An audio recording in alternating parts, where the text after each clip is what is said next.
नमस्कार, मैं हूं आपके साथ सुमित अवस्थी और आप देख रहे हैं अपना फेवरेट डिबेट शो हम तो पूछेंगे।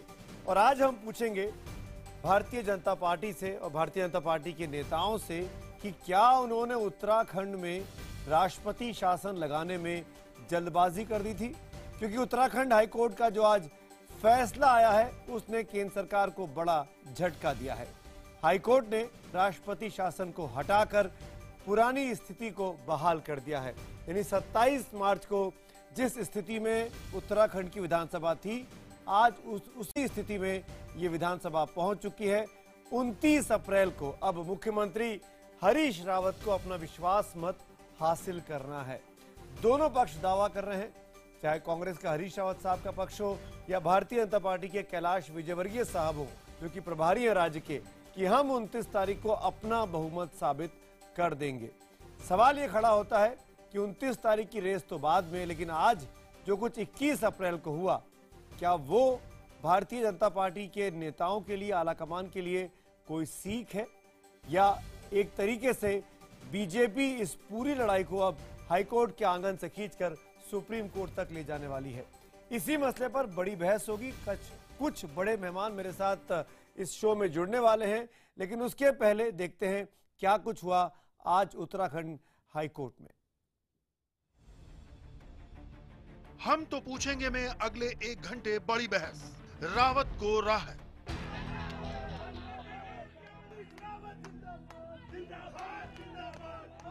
नैनीताल हाईकोर्ट की डबल बेंच ने उत्तराखंड से राष्ट्रपति शासन हटाने का फैसला सुनाया और हरीश रावत के घर के बाहर कांग्रेस कार्यकर्ता झूम उठे। हाईकोर्ट ने केंद्र की ओर से राज्य में धारा 356 के इस्तेमाल को सुप्रीम कोर्ट के निर्धारित नियमों के खिलाफ बताया।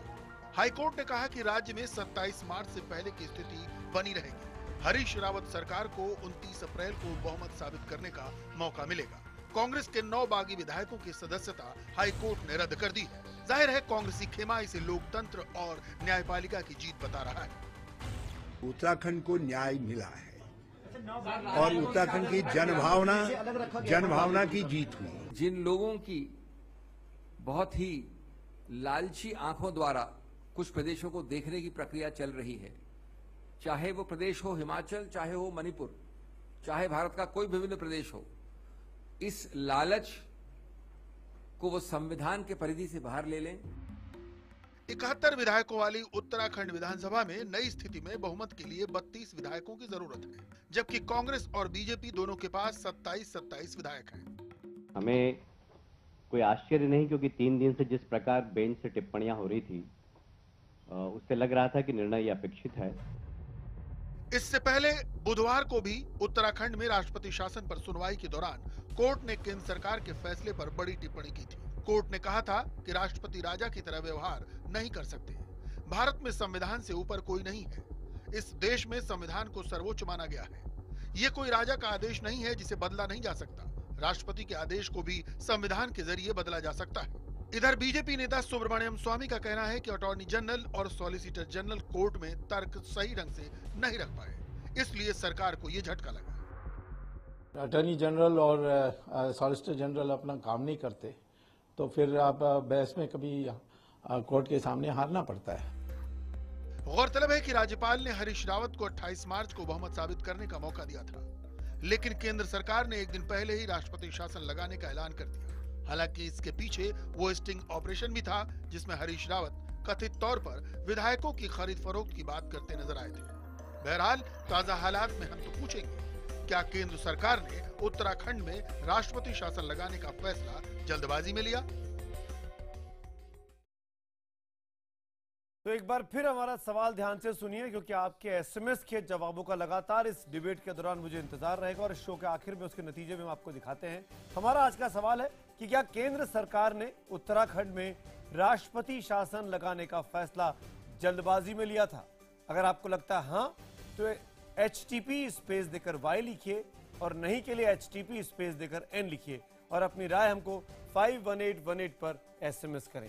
हैशटैग रावत को राहत और हैशटैग HTP के जरिए भी आप अपनी राय ट्विटर पर हमको भेज सकते हैं और IBN खबर के फेसबुक पेज पर भी आपकी राय और सुझावों और सवालों का हमको इंतजार रहेगा। बड़े मुद्दे पर बड़ी बहस के लिए मेरे साथ जो बड़ा पैनल जुड़ रहा है उसमें भारतीय जनता पार्टी यानी सरकार का पक्ष और सरकार का बचाव करेंगे पार्टी के जाने माने प्रवक्ता डॉक्टर संबित पात्रा। आज उनको बहुत कठिन विकेट पर बैटिंग करनी है। रागिनी नायक कांग्रेस की प्रवक्ता हमारे साथ हैं। आज उनके चेहरे की मुस्कुराहट साफ बताती है कि आज भारतीय जनता पार्टी को रागिनी नायक पूरी तरीके से घिरने के मूड में है। कुंवर प्रणव सिंह चैंपियन, वो बागी विधायक जो 9 कांग्रेस के विधायक जो अलग हुए उनमें से एक, वो हमारे साथ फोन लाइन पे जुड़ रहे हैं। मृत्युंजय तिवारी आरजेडी के प्रवक्ता पटना से मेरे साथ हैं और वरिष्ठ पत्रकार रामकृपाल सिंह जी मेरे साथ यहाँ स्टूडियो में हैं। सबसे पहले शुरुआत करूंगा बगैर किसी बजर राउंड के आज संबित जी आपसे, क्योंकि आज आपसे बात करने का बहुत मन कर रहा है सुबह से। संबित जी, ऐसा क्यों हुआ? क्यों सब भारतीय जनता पार्टी, एक सरकार जो अपना कार्यकाल पूरा कर रही है, अपने आखिरी वर्ष में चल रही है, उसको हटाने के लिए इतनी जल्दबाजी में थी कि हाईकोर्ट को इतनी कड़ी कड़ी टिप्पणियां करनी पड़ी आज आपके खिलाफ? मैं 2-3 महत्वपूर्ण विषय यहां रखूंगा। पहली बात तो है कि देखिए, जहां तक उत्तराखंड में प्रेसिडेंट रूल लगना और उसके बाद जो भी कानूनी प्रक्रियाएं हुई हैं वो वन ऑफ इट्स काइंड है। मैं इसे बिल्कुल एक केस स्टडी के रूप में मानता हूं।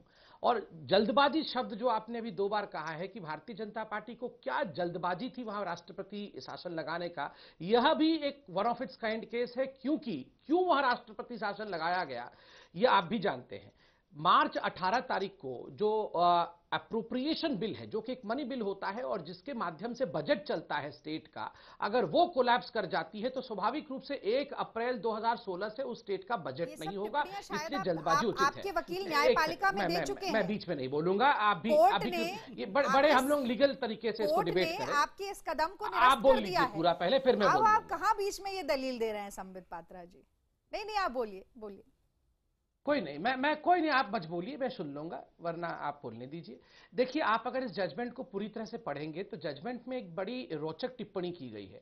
जजमेंट में जजेस कहते हैं, आज के जजमेंट जजेस कहते हैं कि सरकार को गिरना, ये अप्रोप्रिएशन बिल पे आखिर ऐसे कैसे हुआ?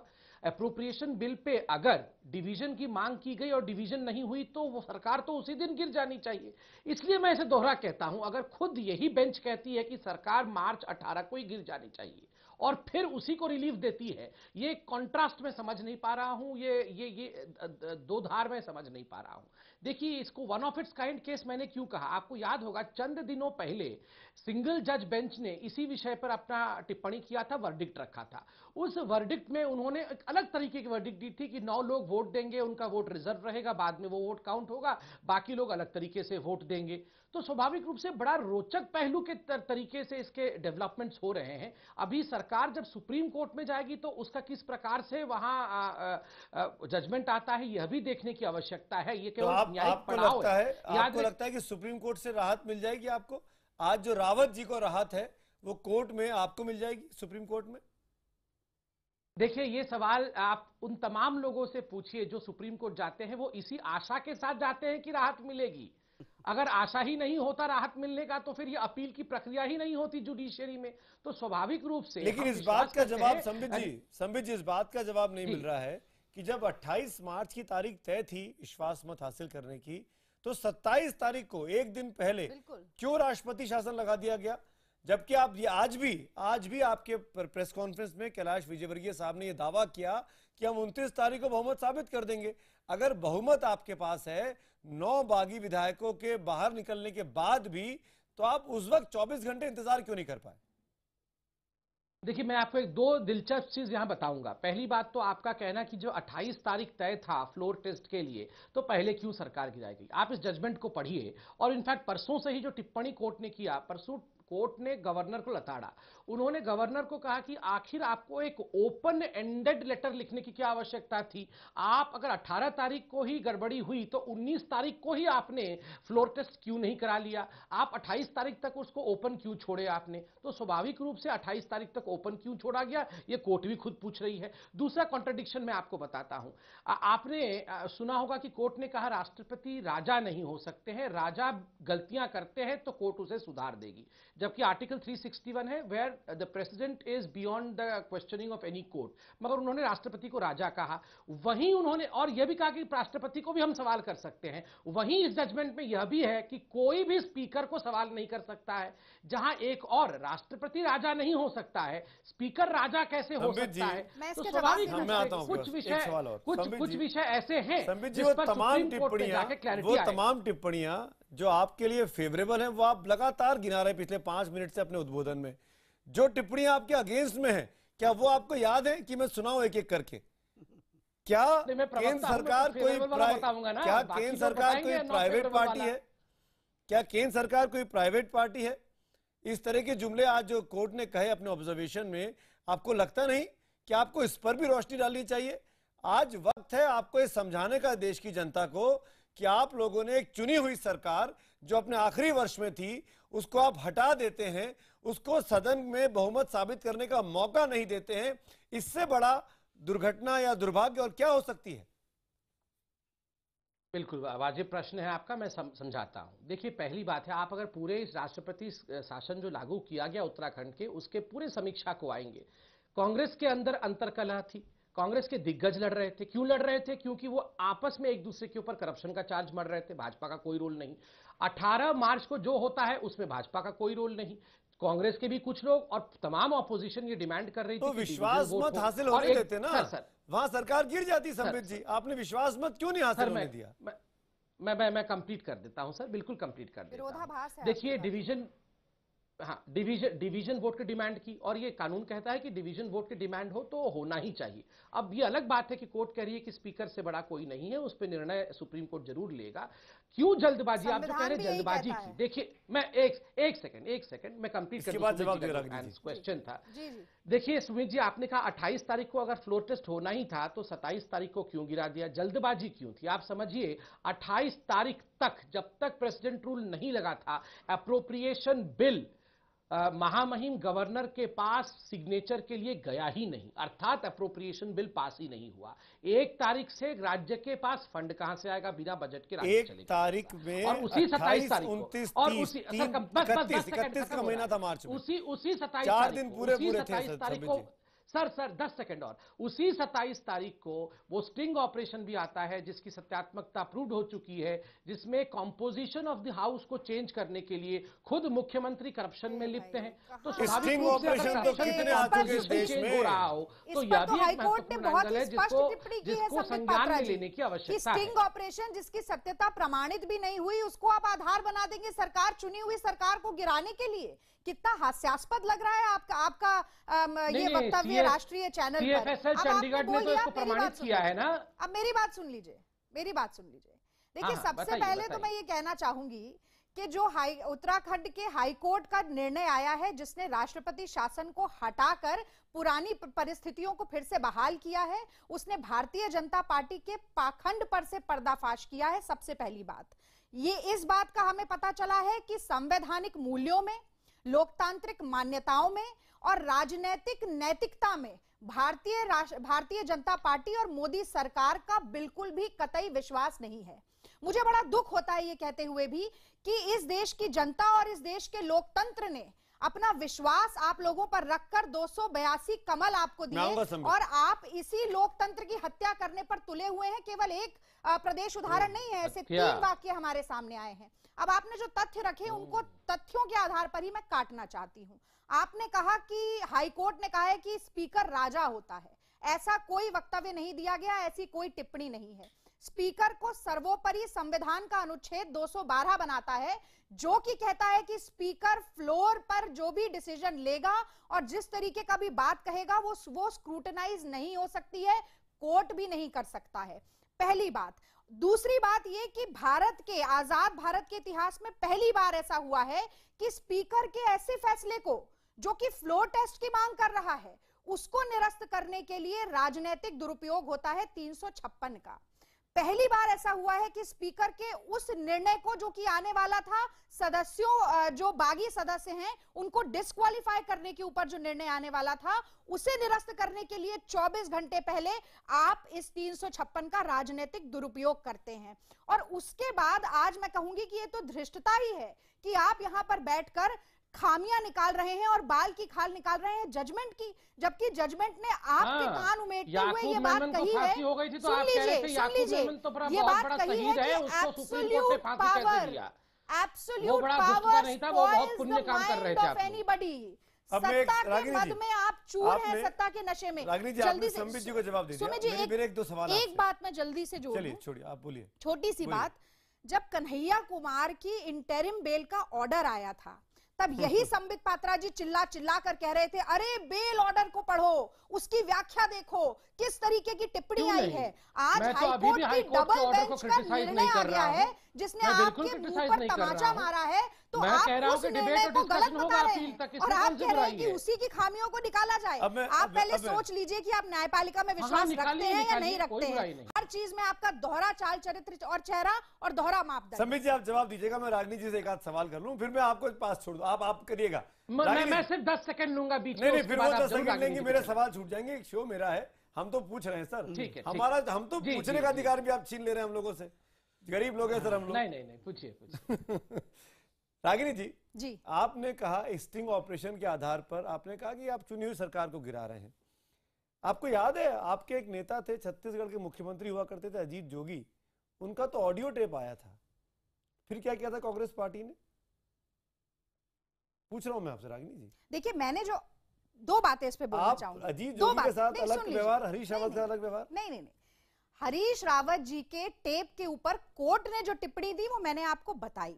उसके आधार पर आप संविधान के एक अनुच्छेद का राजनीतिक दुरुपयोग करके सरकार को गिराना चाहें, वो अलग बात है। Sting operation Congress party play कर दूंगा रागिनी जी, जहां पे साफ मुख्यमंत्री अपनी सरकार बचाने के लिए करोड़ करोड़ रुपए की डील करने को तैयार दिखाई दे रहे हैं। ये स्थिति है आपका चुनी हुई सरकार का चुना हुआ मुख्यमंत्री, जिसके लिए आज आप बैटिंग कर रही हैं और आप प्रसन्न लग रही हैं कि आज आप बीजेपी को घेरेंगी। आप ये समझाइए इस देश की जनता को, मैं आपको कहूं सुमित जी, आप इस देश की जनता को समझाइए एक मुख्यमंत्री जो सरकार को बचाने के लिए करोड़ों रुपए पैसे देने की बातें कर रहा है, उसके पास ये पैसा कहां से आ रहा है? क्या दिल्ली से भिजवाया जा रहा है?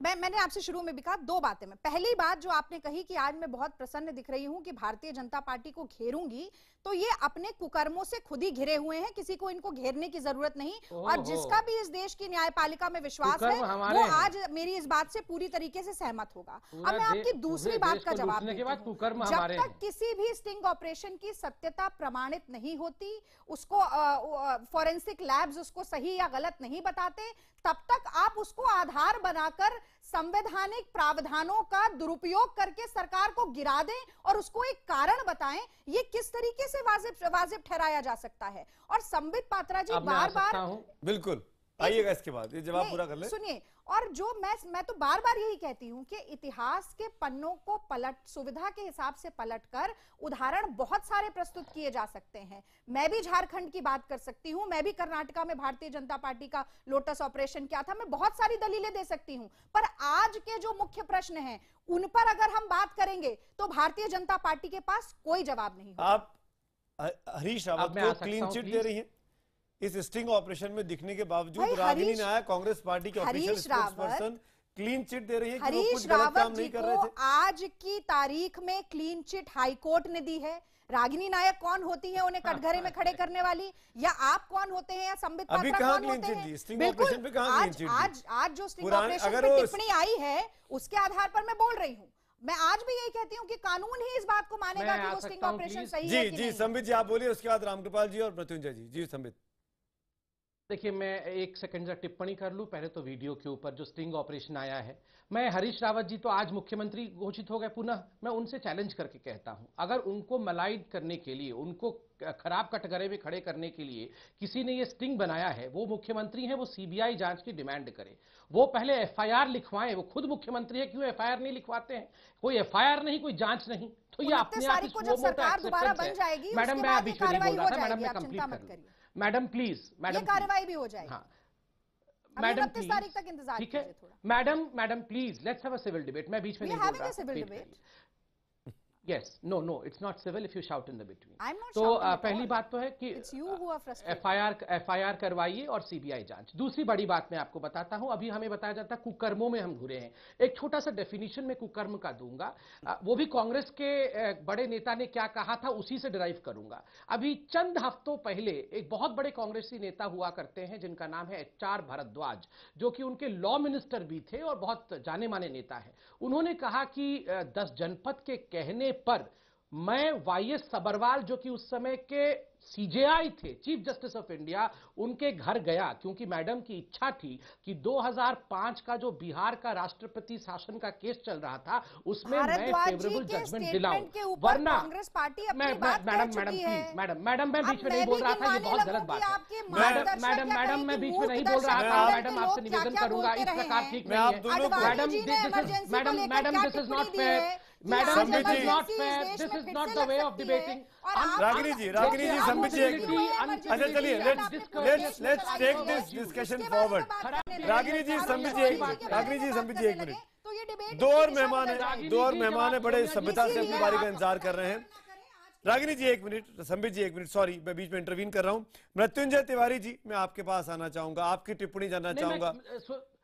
संबित जी। सुमित जी मैंने कंप्लीट नहीं किया था, ये गलत बात है कि कोई आपने 10 सेकंड का टाइम लिया था और आप लंबा बोल रहे हैं।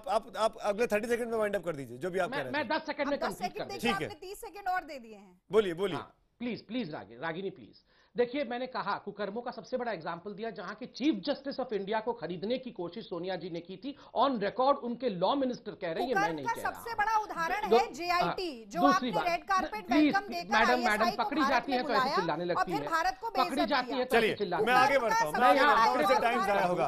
मृत्युंजय तिवारी सॉरी संबित जी, रागिनी जी वापस मुद्दे पे आते हैं। संबित जी मुद्दे पे आते हैं। संबित जी, रागिनी जी मुद्दे पे आते हैं। मृत्युंजय तिवारी मैं आपकी राय जानना चाहूंगा।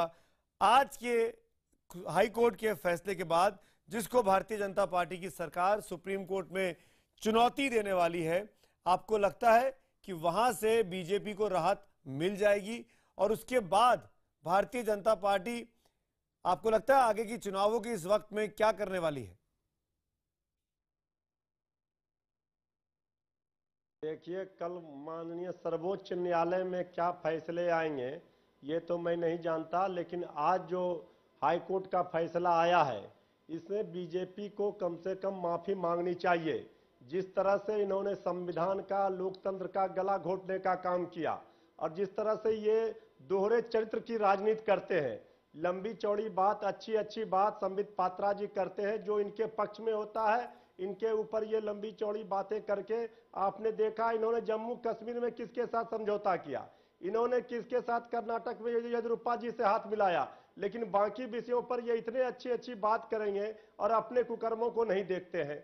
उत्तराखंड में जो भी हुआ ये देश के सामने आज है और आप सुमित जी देख रहे हैं किस तरह से थोथी दलील दी जा रही है। इन्होंने संविधान का और इन लोकतंत्र का गला घोटने का काम किया। यही भारतीय जनता पार्टी का चाल, चरित्र और चेहरा देश के सामने है और देश समझ चुकी है, देश की जनता जान चुकी है बीजेपी का दोहरा चरित्र है, बीजेपी का यही चाल, चरित्र और चेहरा है। क्या हाईकोर्ट के इस फैसले के बाद हमको इस लाइन पर आगे बढ़ना चाहिए, इस लाइन पर सोचना चाहिए कि बीजेपी ने जो कुछ किया उत्तराखंड में पिछले 1 महीने पहले वो सब गलत था? सुमित जी, जो आपने पहला वाक्य ही कहा था कि जल्दबाजी की थी, जिस दिन ये हुआ था तब भी मैंने एक टिप्पणी यही की थी मेरी कि ये जो भी हुआ है जल्दबाजी में हो रहा है। ऐसा नहीं था कि अगर 28 तारीख के बाद ये जो तमाम बातें हैं ना कि तनख्वाह कैसे मिलती और क्या जाता, आसमान नहीं फटता, भारत में कोई ऐसी स्थिति नहीं, संकट आ जाता देश में जिसका हल नहीं ढूंढा जा सकता था।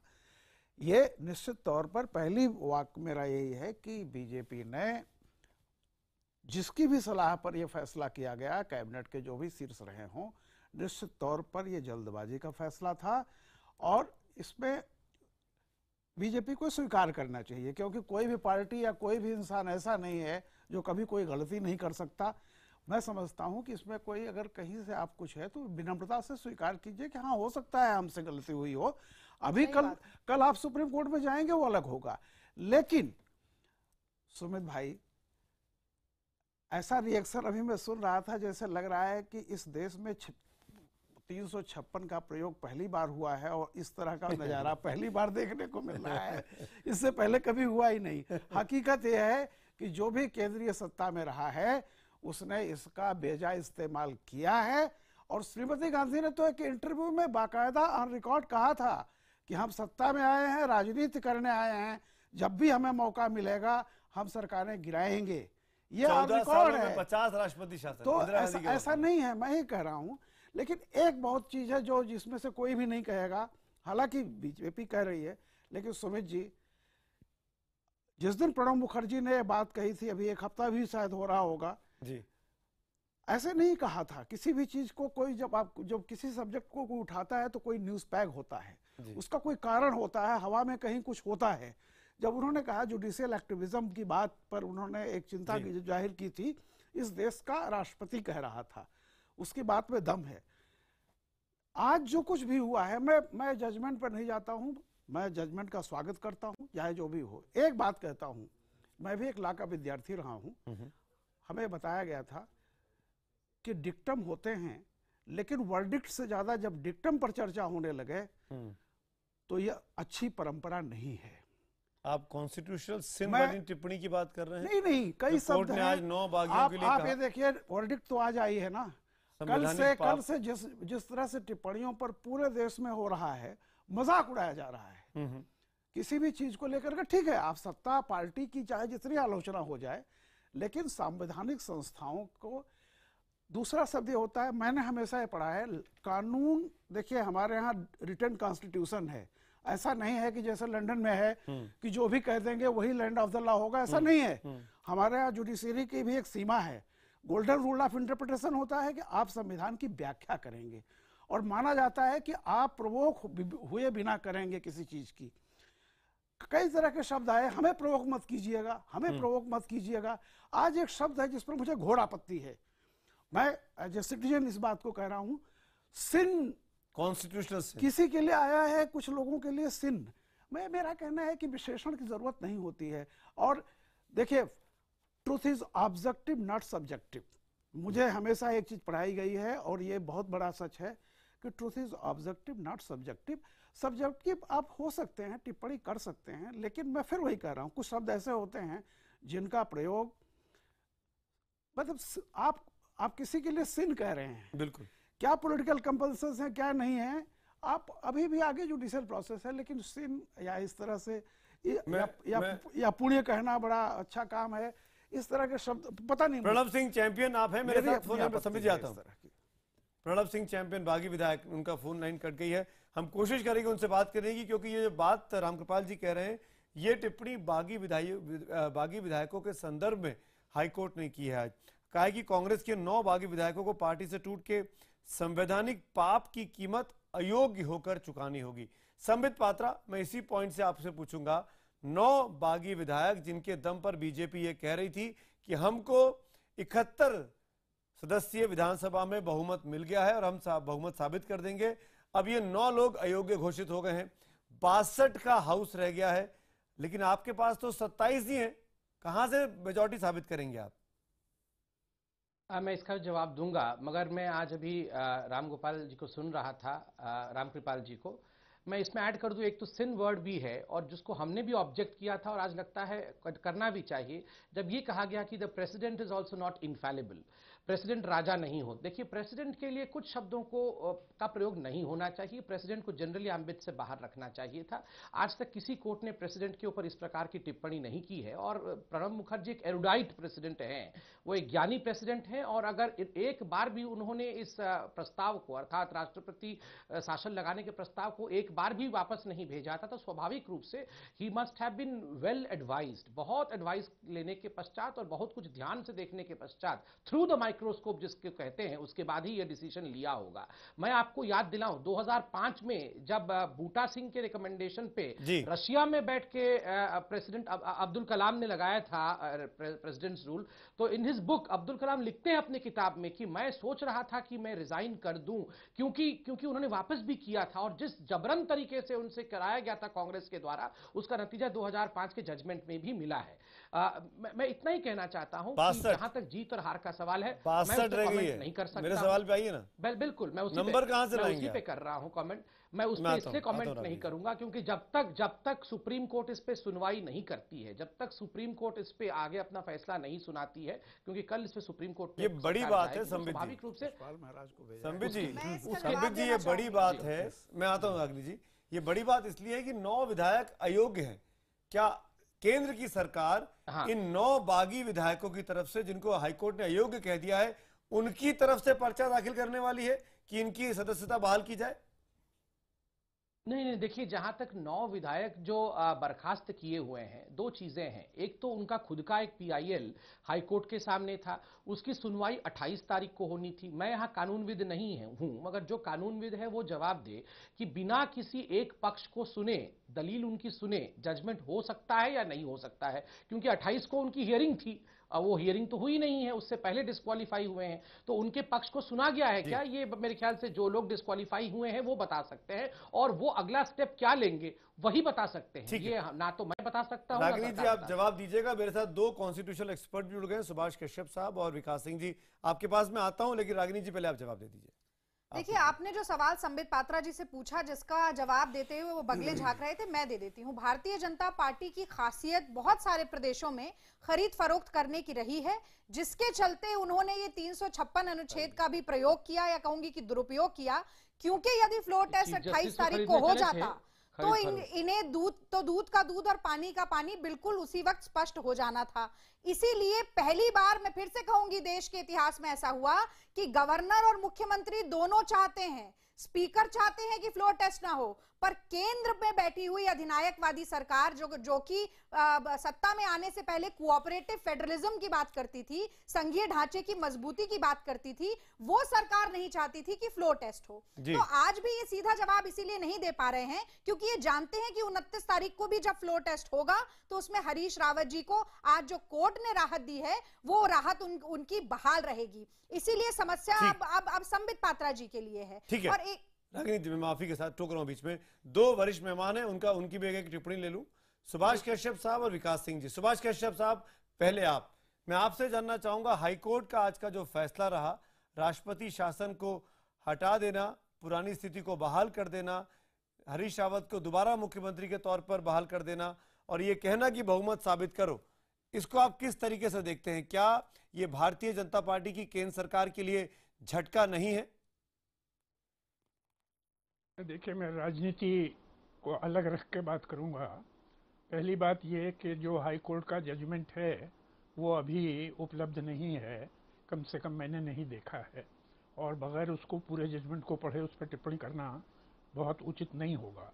लेकिन जितने समाचार आ रहे हैं उनके आधार पर मुझे लगता है कि सरकार के जो लीगल एक्सपर्ट्स हैं वो जल्दी से जल्दी इस पर विचार करके निर्णय लें। मुझे तो लगता है कि सुप्रीम कोर्ट जाने का बहुत स्ट्रॉन्ग केस बनता है।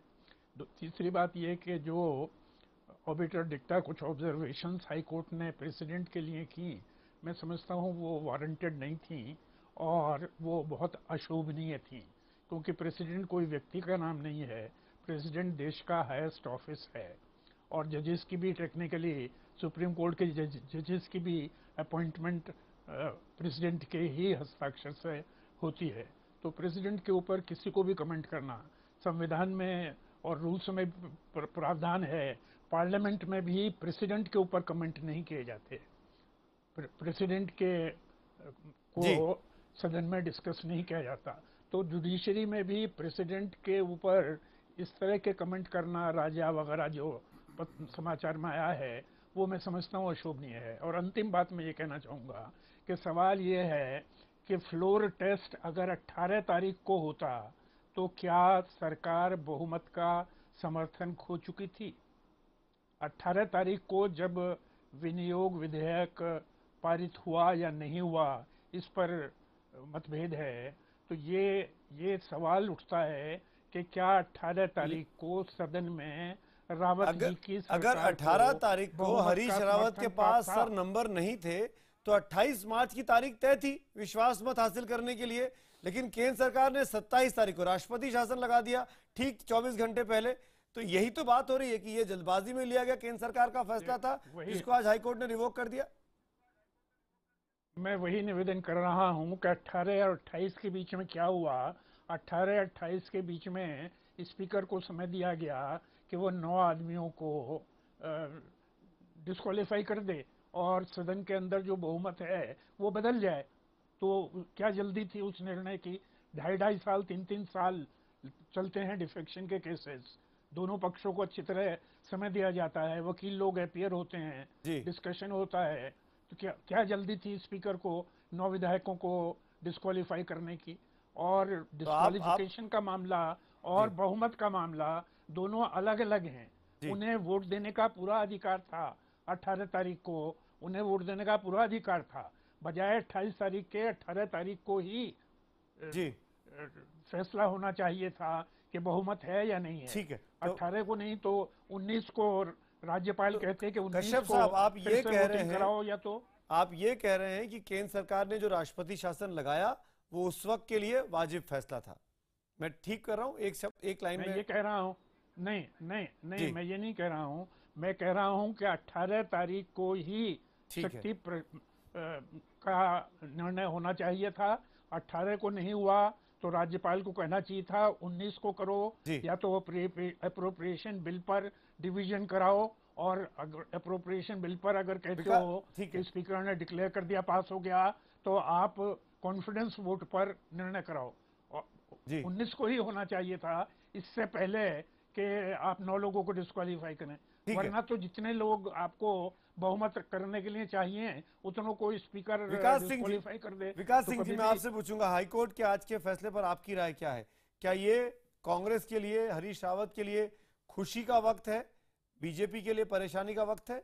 झटका लगा है भारतीय जनता पार्टी को?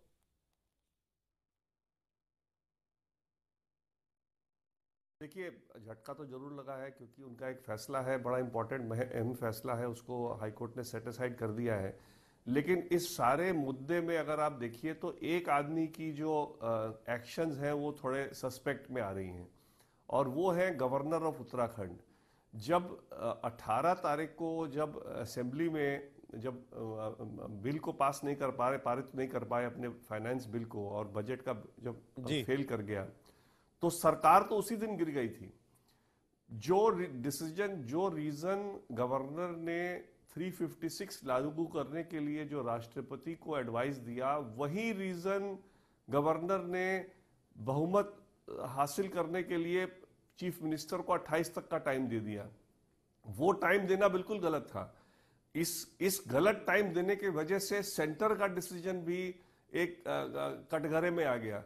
अगर वो शुरू में ही ये कह देते कि हाँ, चूंकि अगर आप एफिडेविट पढ़िए जो सेंट्रल गवर्नमेंट का एफिडेविट है जो हाईकोर्ट में फाइल हुआ, सेंट्रल गवर्नमेंट ने कहा है कि गवर्नर ने बाद में वीडियो देखा और बाद में वीडियो में देखा कि नहीं, उस दिन तो 18 तारीख को ही गवर्नमेंट फेल कर गई थी। अगर गवर्नर ने वीडियो पहले देख लिया होता डिसाइड करने के लिए कि चीफ मिनिस्टर को टाइम देना है वोट करने के लिए या राष्ट्रपति शासन लेना है, तो वो डिसीजन हाईकोर्ट तब सेट असाइड नहीं करता। गवर्नर ने पहले तो टाइम दे दिया उसी डिसीजन पे, उसी इंसिडेंट पे गवर्नर ने पहले टाइम दे दिया 10 दिन का। ठीक है। अब किसी भी आदमी को लगेगा कि भाई एक बार आपने जब टाइम दे दिया है तो फिर आप उस वोटिंग को करने दो, वोटिंग को क्यों आप रोक रहे हो? और फिर वही चीज को, उसी बात को लेकर के उन्होंने राष्ट्रपति को भी लिख दिया कि आप राष्ट्रपति शासन लागू करो, क्योंकि उस दिन सरकार गिर गई थी। For all practical purposes governor के हिसाब से सरकार गिर गई थी। तो इस सारे मुद्दे में अगर आप देखिए हाईकोर्ट गवर्नर की रोल पर मैंने अभी नहीं देखा है। हाईकोर्ट का फैसला शायद इसी बुनियाद पे चला होगा कि भाई आफ्टर ऑल जब गवर्नर ने टाइम दिया हुआ था तो फिर राष्ट्रपति शासन लागू करने का क्या औचित्य था? राइट। लेकिन अगर आप इसको एनालाइज कीजिए तो गवर्नर का टाइम देना ही गलत था।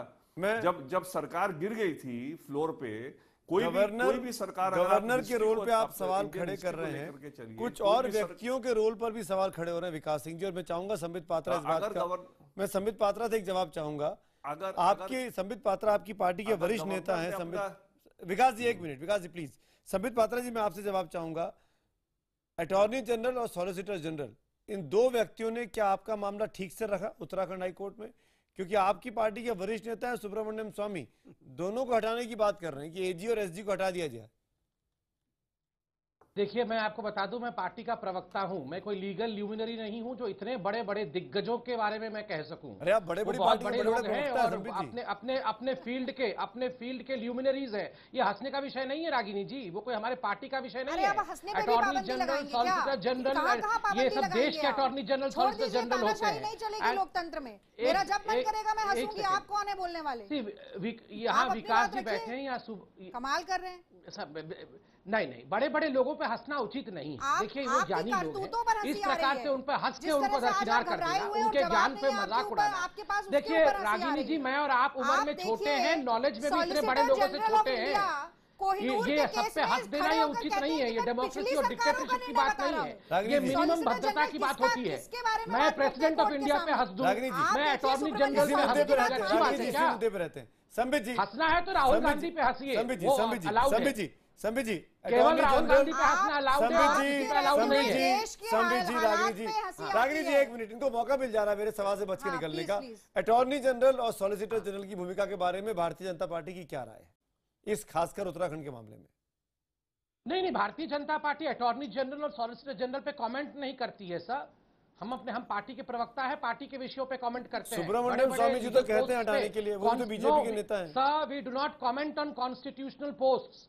अटॉर्नी जनरल, सॉलिसिटर जनरल बहुत बड़ी पदवी होती है, वो कॉन्स्टिट्यूशनल पोस्ट। तो सुब्रमण्यम स्वामी जी ने गलत कहा, उनको नहीं कहना चाहिए था? नहीं, मैं सुब्रमण्यम स्वामी जी हमारे नेता हैं, मैं उन पे भी कमेंट नहीं करता हूं। आप टेक्निकलिटीज पे आइए, मैं रेडी हूं। मैं अभी विकास सिंह जी को सुन रहा था, जो विकास जी ने कहा उससे पहले मैंने कहा था कि नहीं, कि गवर्नर को 19 तारीख को ही फ्लोर टेस्ट कराना चाहिए था। जो जजमेंट आप पढ़ेंगे, जजमेंट में खुद कहा गया है कि 18 तारीख को ही सरकार गिर गई है।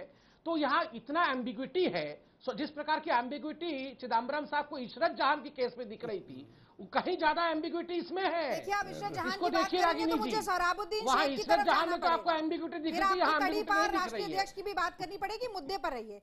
अच्छा देखिए, अरे छोड़िए, इटालियन अध्यक्ष के बारे में बोलूंगा तो छोड़ देंगे आपको बोलना। बात सुन लीजिए, एक बात मुझे समझाइए। देखिए, गवर्नर का तो यहाँ प्रतिनिधित्व करने के लिए कोई नहीं है कि गवर्नर ने क्यों ये एक्शन लिया, ये वही बता सकते हैं। पर यदि गवर्नर का निर्णय गलत था, तो क्या आपके निर्णय को सही मान लेना चाहिए कि आपने फ्लोर टेस्ट से 24 घंटे पहले सरकार गिरा दी? अरे दूसरों की गलतियों पर अपनी गलतियों को कब तक छुपाते रहेंगे? फ्लोर टेस्ट 10 दिन का समय देकर हॉर्स ट्रेडिंग का समय क्यों दिया जाए, ये मुझे समझ में नहीं आ रहा है। सुन लीजिए, एक मिनट सुन लीजिए। और उसके बाद हरीश रावत रंगे हाथ पकड़े जाते हैं, पैसा खर्च करते हुए रंगे हाथ। एक चीफ मिनिस्टर रंगे हाथ पकड़े जा रहे हैं। आप फिर बोल लीजिएगा, आप इसी तरीके नहीं, आप बताइए, आप पहले हरीश रावत जी जैसे व्यक्ति को चीफ मिनिस्टर के लिए रखे क्यों हुए हैं, उनको बर्खास्त क्यों नहीं करते? कर्नाटक में सरकार बना रहे हैं और जनता के सर्वप्रिय नेता जो उत्तराखंड में, उनके ऊपर उंगली उठा रहे हैं। अभी फ्लोर टेस्ट होगा तो पता चल जाएगा कितना दूध का दूध और पानी का पानी। मैं आपको छोटा सा उदाहरण देती हूं। फ्लोर टेस्ट तो देख लेंगे, अभी सुप्रीम कोर्ट बाकी है, मगर मेन बात है आप करप्ट लोगों को आगे क्यों बढ़ा रहे हैं? जो लोग सीडी के माध्यम से रंगे हाथ पकड़े गए हैं। हाँ, अब सुमित जी, मैं छोटा जल्दी से 20 सेकंड में अपनी बात खत्म करूंगी। देखिए, 2014 में Naseem Khan versus government of Maharashtra एक केस हुआ था, जिसमें कि कांग्रेस के विधायक नसीम खान ने फडणवीस सरकार और उस वक्त के स्पीकर के खिलाफ हाई कोर्ट में बात रखी कि जो उनका निर्णय फ्लोर पे था स्पीकर का, उसे चैलेंज करते हुए। तब भी हाई कोर्ट ने स्पीकर के फेवर में डिसीजन देते हुए कहा कि फ्लोर पर जो भी निर्णय स्पीकर लेते हैं उसे चैलेंज नहीं किया जा सकता। कांग्रेस के विधायकों ने, कांग्रेस पार्टी ने हाई कोर्ट की जजमेंट को सर्वोपरि मानकर अपने सर आंखों पर रखा। आज आपसे गलती हुई है तो आप उसे विनम्रता से स्वीकार क्यों नहीं कर लेते हैं? क्यों आप बार बार न्यायपालिका को ही चैलेंज करने पर लगे हुए हैं? जी संबित, देखिए, न्यायपालिका is subjected to challenges and reviews. न्यायपालिका ये हाईएस्ट बॉडी नहीं है, तो ये तो कहना कि न्यायपालिका not to be TV channel रुक जाइए, हाँ वही करेंगे, ये डिबेट कर रहे हैं हम अभी। हम याकूब मेमन की तरह सुप्रीम कोर्ट को ये नहीं कह रहे हैं कि हम शर्मिंदा है, तेरे कातिल जिंदा है, हम टेक्निकली डिबेट कर रहे हैं, समझे। और दूसरी बात आप देखिए, टेक्निकली आप समझ के देखिए, आप जजमेंट में देखिए, खुद 18 तारीख जो क्रक्स डेट है, 18 तारीख को ही सरकार गिर गई है। दो चीज, अब आज कोर्ट ने, हाई कोर्ट ने डिस्क्वालीफाई कर दिया 18 तारीख को आप लोग बार-बार इतना तवज्जो दे रहे हैं, यहाँ दो तो आप 19 तारीख को लगा देते राष्ट्रपति शासन, आप 27 तारीख तक क्यों वेट कर रहे थे? 28 तारीख को विश्वास मत होना था, आप 19-20 तारीख को लगा देते राष्ट्रपति शासन, आप क्यों 27 तारीख तक वेट करते रहे? सर मैं एक सवाल, दो लीगल लुमिनरीज बैठे, मैं बार बार उनसे सवाल नहीं कर सकता था, आज मौका मिला है तो पूछ रहा हूं। देखिए, आज हाईकोर्ट ने 9 लोगों को डिस्क्वालीफाई कर दिया है। मेरा डिस्क्वालिफिकेशन तभी होता है डिफ्लेक्शन बिल के अंतर्गत जब व्हिप का उल्लंघन होता है, व्हिप को तोड़ा जाता है। यहां व्हिप कहां जारी हुआ था? अगर व्हिप जारी हुआ था और व्हिप के खिलाफ जाके इन 9 लोगों ने वोटिंग की थी, तो स्वाभाविक रूप से 18 तारीख को खुद ब खुद ही सरकार गिर गई होती। तो आप दोनों कैसे एक्सेप्ट कर सकते हैं कि सरकार गिरी भी नहीं 18 को और ये डिस्क्वालीफाई भी हो जाए? तो ये लीगल न्यूमररीज हैं, इनसे प्लीज ये सवाल का जवाब देश जानना चाहेगी, सुभाष जी से, और मैं विकास जी से ये जानना चाहता हूं क्योंकि मैं अनभिज्ञ हूं। सुभाष जी, आप टिप्पणी देना चाहेंगे संबित की बात पे? सुभाष कश्यप जी। जी देखिए, डिफेक्शन लॉ के अंतर्गत डिस्क्वालीफाई होना वो एक अलग प्रक्रिया है और सदन के अंदर मताधिकार होना बिल्कुल अलग है। 18 तारीख को उन 9 लोगों को मताधिकार का पूरा अधिकार था और अगर उन्हें मताधिकार का अधिकार से वंचित किया गया तो वो निश्चय पूर्वक ही गलत था। सवाल ये है, मैं फिर सवाल अपना दोहराऊंगा कि क्या 18 तारीख को रावत सरकार को सदन के बहुमत का समर्थन प्राप्त था? अगर समर्थन प्राप्त नहीं था तो उस सरकार को एक क्षण भी सत्ता में बने रहने का अधिकार नहीं था। रागिनी जी जवाब दीजिए, रागिनी जी से जवाब लेते हैं, क्योंकि कांग्रेस के 9 विधायक खुलकर सामने आए, उन्होंने कहा कि हमने तो वोट ही नहीं किया है। रागिनी जी, 18 तारीख को ही तय हो गया था कि बहुमत नहीं है हरीश रावत के पास। देखिए, मुझे माफ कीजिए पर वही बात दोहरानी पड़ेगी। यदि 18 तारीख को बहुमत नहीं था तो और 18 तारीख को सरकार गिर गई थी तो क्यों नहीं राष्ट्रपति शासन लगाया गया? उस समय जो चूक हुई, क्या उसके लिए जो अब गलती भारतीय जनता पार्टी ने की, जो कि अब हाईकोर्ट ने स्वीकारी भी है, उसको क्या सही मान लिया जाए? अब गवर्नर ने वो डिसीजन क्यों लिया, ये तो गवर्नर ही बता सकते हैं, या अगर इसमें दिक्कत है तो सुप्रीम कोर्ट में जरूर चैलेंज करेंगे। बीजेपी ने गलती की, एक गलती के दूसरी गलती को बीजेपी को माफी मांगनी चाहिए, जो बात कांग्रेस कह रही है। मृत्युंजय तिवारी, आप भी कहेंगे? क्योंकि संबित को रिएक्शन लेना है मुझे। मृत्युंजय तिवारी, क्या बीजेपी ने गलती की, माफी मांगनी चाहिए इनको? आपके प्रश्न को नहीं सुन पाया, जाना है ना, बात हुई थी। क्या बीजेपी ने गलती की, इनको माफी मांगनी चाहिए? संबित जी रहिएगा, जवाब देके जाइएगा। जनता पार्टी ने, मृत्युंजय जी बोलिए, सवाल मेरा आपसे है, क्या बीजेपी ने गलती की, उसको देश से माफी मांगनी चाहिए? मृत्युंजय तिवारी, बीजेपी ने गलती की है, बीजेपी को माफी मांगनी चाहिए। ये पूरे देश के सामने, देश की जनता के सामने आज जिन्होंने जिस तरह से संविधान का गला घोटा है, ये आज हाई कोर्ट के फैसले से साबित हो गया है। अब जितना भी थोथी दलील संबित पात्रा जी दे रहे हैं, वो सब देश की जनता देख रही है आपके माध्यम से। माननीय सर्वोच्च न्यायालय में ये जाएंगे, सर्वोच्च न्यायालय का क्या फैसला आता है, लेकिन आज जो उच्च न्यायालय का फैसला आया है उसका इनको सम्मान करना चाहिए और इस पर टीका, फैसले का सम्मान तो कर रहे हैं, लेकिन माफी मांगे कि नहीं, पूछ लेता हूं संबित पात्रा से। संबित पात्रा, 2 विरोधी पार्टियां आपसे माफी की उम्मीद कर रही हैं। देखिए, कांग्रेस के अंदर खुद की लड़ाई थी, इनके 2 गुटों में लड़ाई चल रही थी। कांग्रेस के अंदर करप्शन हो रहा था, कांग्रेस के अंदर ही डिवीजन ऑफ वोट की मांग हुई थी, कांग्रेस के लोग स्टिंग में पकड़े गए पैसे लेते हुए, और माफी भारतीय जनता पार्टी मांगे। कमाल है, हम गला घोट रहे थे या ये गला घोट रहे थे? गला घोटे ये और माफी मांगे हम। हमने क्यों प्रेसिडेंट रूल लगाया? हमने इसलिए प्रेसिडेंट रूल लगाया ताकि कम से कम उत्तराखंड में गरीब लोगों के पैसे और बजट वंचित न रह जाए। हमें क्या चाहिए था? एक साथ और सुमित जी मैंने पहले बात किया था, मुझे 8.5 को आप छोड़ देंगे। ठीक है, निवेदन करता हूं। संबित जी आप जा सकते हैं, आपको जाना था, आपने डिबेट के लिए कहा। थैंक यू सो मच, आप यहाँ तक रुके। लेकिन विकास सिंह जी और रामकृपाल जी, मैं आपसे एक टिप्पणी जरूर चाहूंगा। विकास सिंह जी, अब आगे क्या केंद्र सरकार को उम्मीद मिल सकती है? जो आज हाईकोर्ट के ऑब्जर्वेशंस रहे अपनी फैसले के दौरान, उसके बावजूद भी आपको लगता है कि सुप्रीम कोर्ट से राहत की खबर आ सकती है केंद्र सरकार के लिए? देखिए, सुप्रीम कोर्ट से राहत मिलनी चाहिए 2 रीजन से। एक तो इस रीजन से कि अगर गवर्नर ने एक बार मान लीजिए गलत एक डिसीजन लिया कि इनसे वोट मांगने को बोल दिया और 10 दिन टाइम दे दिया, वो गलती गवर्नर अपनी सुधार सकता है by making a subsequent recommendation. एक तो ग्राउंड ये है, और इस ग्राउंड को पता नहीं हाईकोर्ट ने किस तरह से डील किया है, इसलिए इस ग्राउंड पे सुप्रीम कोर्ट का इंटरफेरेंस बनता है। नंबर 2 जो ग्राउंड है वो बहुत इंपॉर्टेंट ग्राउंड है कि 9 जो एमएलएस को डिस्क्वालीफाई कर दिया था स्पीकर ने इन दी एंटी डिफेक्शन लॉ, और जिसमें काफी वो जल्दीबाजी में उन्होंने वो एक डिसीजन लिया था कि वो वोटिंग ना कर पाए, उस ग्राउंड में जो रिट फाइल हुआ था, जो इस रिट के साथ लगा हुआ था, उस रिट को साथ साथ डिसाइड करना था।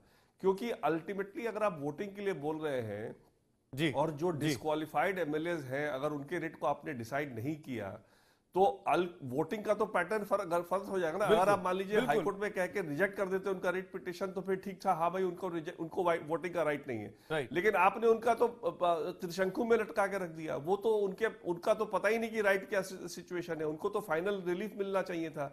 हाईकोर्ट को ये दोनों चीज साथ साथ डिसाइड करना चाहिए था, और कायदे से पहले वो डिसाइड करना चाहिए था, इसको डिसाइड करना। एक लास्ट कमेंट रामकृपाल जी, 2 ग्राउंड पे मेरे हिसाब से सुप्रीम कोर्ट का। ठीक है रामकृपाल जी, लास्ट कमेंट आपका।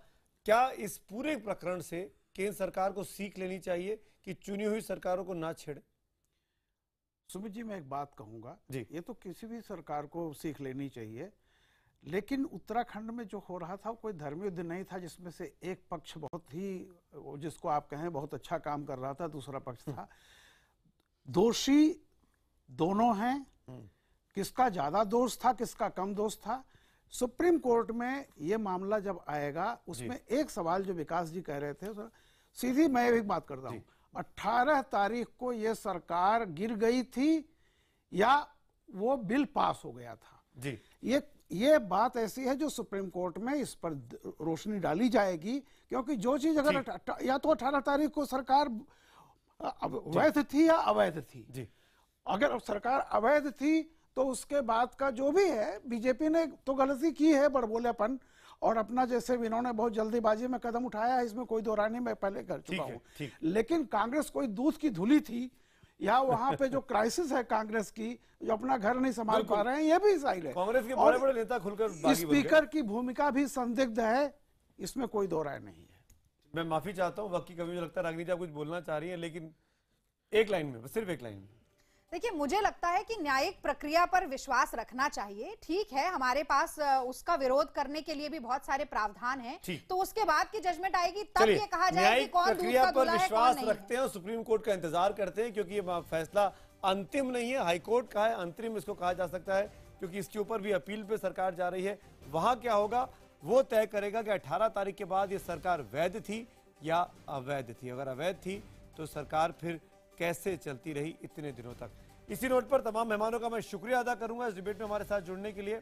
और आज हमने आपसे पूछा था, हमारा आज का सवाल था, इसके नतीजे बताने का वक्त भी आ गया है कि क्या केंद्र सरकार ने उत्तराखंड में राष्ट्रपति शासन लगाने का फैसला जल्दबाजी में लिया था? हजारों की संख्या में आपके एसएमएस मिले हैं।